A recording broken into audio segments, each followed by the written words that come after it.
What's going on, guys? Jonathan Kegas with you. We are talking about the tropics, and the good news is, again, there's nothing threatening the United States on this new area to watch. You are tuning in to Tropics Watch Live. We're going to do a live show on the tropics every Monday morning at about 11 o'clock. So if you are interested in the tropics, even when it's quiet, we're going to break down things pretty scientifically and pretty in-depth here at about 11 o'clock every Monday. And, of course, as warranted through the season, if there's certainly something to talk about, we will be bringing you these live streaming updates on clickorlando.com, on the Click Orlando News 6 YouTube channel if you are tuning in from YouTube. And if you are tuning in from YouTube, post in the comments. We're going to have this interaction for you as we talk tropics and all tropical meteorology. And, of course, also on the News 6 Hurricane app, the Pinpoint Hurricane app. If you don't have the Hurricane app downloaded, it is a great tool for hurricane season. It's got the best graphics on there. You can track those storms for you as well dynamically and stay up to date. As soon as the Hurricane Center has its eye on something or names something or becomes a depression, whatever, you're going to know about it first. It's the best hurricane app out there. Again, I know I'm biased as I'm saying it since it's our own app, but there's been a lot of hard work from our app developers in making this even better. So Pinpoint Hurricane app, great tool for that. If you are tuning in from YouTube, let me know where you are watching from, and we can have the conversation. If you have any questions in there, again, post those in the comments. All right. So you may have woken up this morning here to this little area of interest. And again, this is not going to be coming to the United States. This is not going into the Caribbean. This is way in the North Atlantic by the Azores. So it's bringing us some nasty weather in the Azores, really off the west coast of Africa, and then into Portugal even, some rocking waves. Percentages here from the Hurricane Center, not that high. Only at 10% chance over the next 2 days, over the next 7 days. What we are going to be doing, or what we're going to be really watching for, is the potential for some subtropical development, meaning that it's kind of like a cyborg system. It gains some of its strength from non-tropical means, differences in temperature and pressure in the atmosphere, as well as tropical means. Obviously, the warmer ocean waters. So I want to show you this. There's going to be a lot of crazy colors on this screen. This is something scientifically we call vorticity. It basically is spin. Hey, what's going on? Pebs in North Carolina, thank you so much for tuning in. She's watching on our YouTube stream. Appreciate you joining us on this Monday morning. I'm going to bring out my trusty arrow here. Here is Portugal. Here is Spain. Here are the Azores right in here. And then this little ball, if you will. The tighter that ball, the more kind of defined that low-level spin is in the atmosphere. And that's what we're going to be watching. Notice how it's all kind of stretched out over a very large area. Again, that's not very tropical in nature. You see it kind of pinwheel, though, over the next couple of days. Now we're going to be looking on June 7th. So this is going to be early Wednesday morning. That's 1 o'clock in the morning, and you see it there.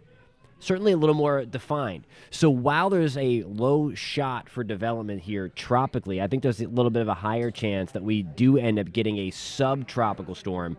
And those get names. So we could quickly get our second named storm. It'd be the third storm of the season. If you remember that weird kind of thing on reanalysis, they found that thing off the New England coast in January. It's weird, but we don't name the ones on reanalysis. I know, it's confusing. Anyways, we take this further out in time. You see it kind of pinwheeling around the North Atlantic. It's not very well defined. For reference, here's Ireland. There's Great Britain, again, Portugal, Spain, and then here is our very elongated system. It's leaving the Azores alone, but still cranking up the waves at a pretty big clip. Of course, it just went through Arlene. It was a non-issue. We talked about that at length last week, that this was not going to be an issue for really anybody except for enhancing the thunderstorms by drawing in kind of that tropical moisture across the Florida Peninsula. Anyway, the next named storm on the deal, or on the list, is going to be Brett. And again, I think there's a shot that we see that in the North Atlantic over the next 7 days there. It's likely not going to be fully tropical if it does, but I think there's a decent indication there that we do get some kind of subtropical storm development for the Azores. So again, if you are just tuning in, this is no threat to the United States. This is no threat to the Caribbean islands. This is something that we're going to be dealing with in and around the Azores. Again, we're looking at this from a broad Atlantic hurricane update here, not just Florida, not just the United States, and not just the Caribbean. I do want to kind of zoom out, and we're going to take a look closer to the U.S., closer to the Caribbean over the next 7 days as well. And we do have kind of this flare-up of thunderstorms here, and this is part of that bigger system that we just took a look at for the Azores. Notice elsewhere in the tropics, we don't thankfully have much going on. We have a few little teeny tiny thunderstorms off the coast of Louisiana. Bigger flare-up here. This is the Intertropical Convergence Zone, the ITCZ. So this is where we would typically see flare-ups of thunderstorms. That's because you have the wind. Let me pull out my arrows. You have the wind, the trades coming out like this, and the trades coming out like this, and they kind of meet and they force the air up, and that is why we get those thunderstorms in that area, and then as well over here. There are no indications that we're going to see anything kind of flare up or develop out of the ITZZ over the next couple of days. So just keep that in mind, that I do think we're going to be, at least over the next 7 days, we're going to be all right. Hey, what's going on? We have somebody tuning in from the Philippines. Hope you are well. Thank you for joining the Tropics live stream. So it's pretty cool. We can reach a lot of people here on our YouTube channel. So I hope you're doing well in the Philippines. And again, if you're watching on clickorlando.com and on the Pinpoint Hurricane app, welcome as well. I want to show you a closer view here, kind of closer to home, where we would typically see some development this time of the year in the Gulf of Mexico, in the Caribbean, and right now there's hardly a cloud in the sky. You may have heard of this. You may have heard about that we are likely going to be transitioning into an El Nino pattern. La Nina is gone, and if you're not familiar with how La Nina and El Nino kind of work when it comes to tropical meteorology, we typically see a more active year in a La Nina pattern, and then a less active year in terms of the number of storms in an El Nino pattern. The one thing I do want to make clear, this is going to come up a lot. You're likely going to hear this example a lot. Back in 1992, Floridians know that hurricane season very well, unfortunately. That was an El Nino year. There were only 7 named storms. One of those was Andrew, Cat 5 monster that decimated South Florida. So the one thing I want you to really, really be mindful of this year is when you hear El Nino, when you hear a less active season, at least the potential for that, to make sure you remember that it only takes one storm. But again, the good news is we have nothing even remotely close to that, and we are nice and quiet, hardly any thunderstorms. We do have some dust. I don't want to call this a dust outbreak yet. The concentration isn't that high. Typically in May and June and July, we do start to have the Saharan dust ride the trades over from Africa.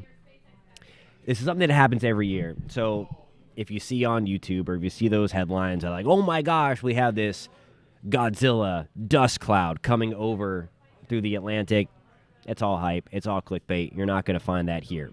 What we are watching here with the dust, you may see some of the air quality start to go down. You may see some of the haze and enhanced sunsets through Barbados and Martinique and into the Virgin Islands, into Puerto Rico. It's not really reaching the United States mainland just yet. As we kind of forecast this out a little bit, we have computer models that do that. There's the Bermuda High kind of chilling right out here, and it kind of sweeps that away. So this round of dust doesn't make it to the United States. It doesn't quite make it to Florida or to Cuba.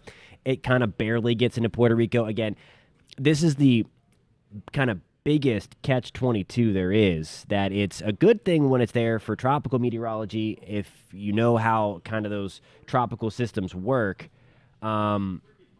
It ingests it into the center. It's dry, it's dusty, it's hot. Tropical systems don't like that Saharan air layer, as it's called.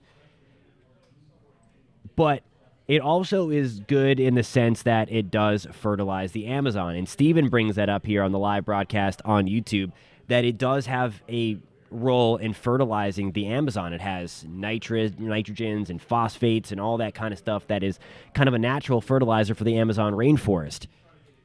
But then there's a bad side of this, that it also helps kind of fuel red tide, which we don't like, and it helps to fuel the kind of algae blooms that are off of the Caribbean into the Florida coast, because it's that extra phosphorus and that nitrogen that those things like. So it feeds that, and that's why we're having these big algae blooms that are out there as well.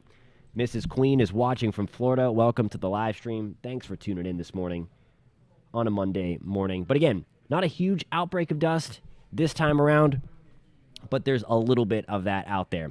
Hey, I want to thank you guys so much for tuning in to, I guess it's kind of the second Tropics Watch. We did one on Saturday to kind of roll this out, but we're going to be doing these tropical live streams to kind of forecast the week ahead in the Atlantic Basin.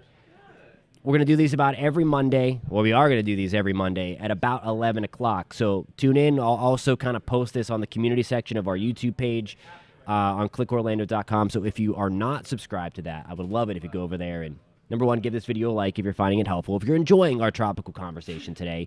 And if I'll post in the community section kind of some questions or ask you guys if you have anything you want to talk about more often than not for the next few months and hopefully for the entirety of the season. There's not going to be much to talk about.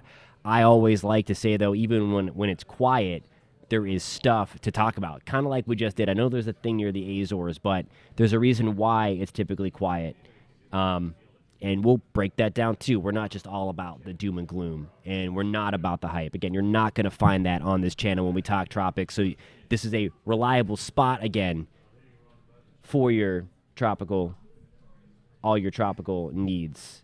So I hope that you join us through this hurricane season. And Steven says he'll be tuning in. Thank you, my friend. Good to see you on the live stream this morning. Alrighty, guys, that wraps up Tropics Watch Live on this June 5th, 2023. Just watching that thing around the Azores. We will keep you posted. If you want to stay updated on all things tropics, make sure you hit subscribe. And we will catch you next time.